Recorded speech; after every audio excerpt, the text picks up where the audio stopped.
రెండవసారి అమెరికా అధ్యక్షుడు అయిన తర్వాత డొనాల్డ్ ట్రంప్ గారు తీసుకుంటూ వెళ్తున్నటువంటి నిర్ణయాలు భారతదేశాన్ని తీవ్రంగా ఎఫెక్ట్ చేసుకుంటూ వెళ్తూ ఉన్నాయి.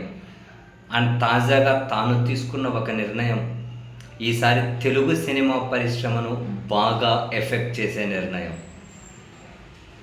సో సినిమాల మీద, అంటే విదేశీ సినిమాల మీద 100% టారిఫ్లు విధించుకుంటూ డొనాల్డ్ ట్రంప్ నిర్ణయం తీసుకున్నారు.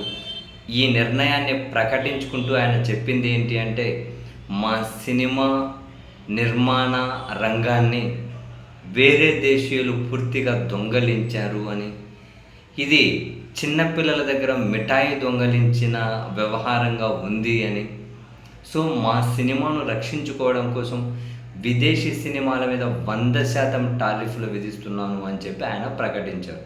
అంటే దీని ఎఫెక్ట్ ఎట్లా ఉండొచ్చు అంటే, ఇప్పుడు అక్కడ పంపిణీదారు ఎవరైనా కనుక ఒక సినిమా 6 కోట్లకు కొన్నారు, లేకపోతే 5 కోట్లకు కొన్నారు అని చెప్పి అనుకుందాం. 100% టారిఫ్ అంటే 5 కోట్లకు కొంటే అమెరికాకి 5 కోట్లు ఇవ్వాలి. 100% టారిఫ్ అంటే 5 కోట్లకు కొంటే 5 కోట్లు అక్కడ గవర్నమెంట్కి ఇవ్వాలి.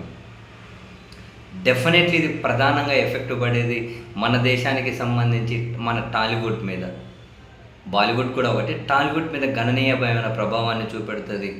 అమెరికాలో మన తెలుగు సినిమాలు, కొన్ని పేరెన్నికైన సినిమాలు అంటే కనీసం 1000 స్క్రీన్ల మీద కూడా ప్రదర్శితం అవుతాయి.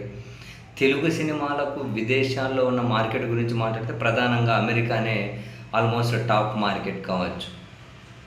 ఇప్పుడు ఈ నిర్ణయం చేత డెఫినెట్లీ సినిమా తీసేవాళ్ళు, సినిమా యూనిట్లు వాళ్ళ వ్యూహాలను మార్చుకోవాల్సి ఉంటుంది, వాళ్ళ ప్లాన్లు మార్చుకోవాల్సి ఉంటుంది. అమెరికా నుంచి కూడా చాలా గణనీయమైన కలెక్షన్లు మన సినిమాలు సాధించుకుంటూ వస్తూ ఉన్నాయి. సో ఈ ఎఫెక్ట్ చాలా పడుతుంది. తెలుగు సినిమాకు చాలా నష్టాన్ని అయితే ఈ నిర్ణయం మిగులుస్తుంది.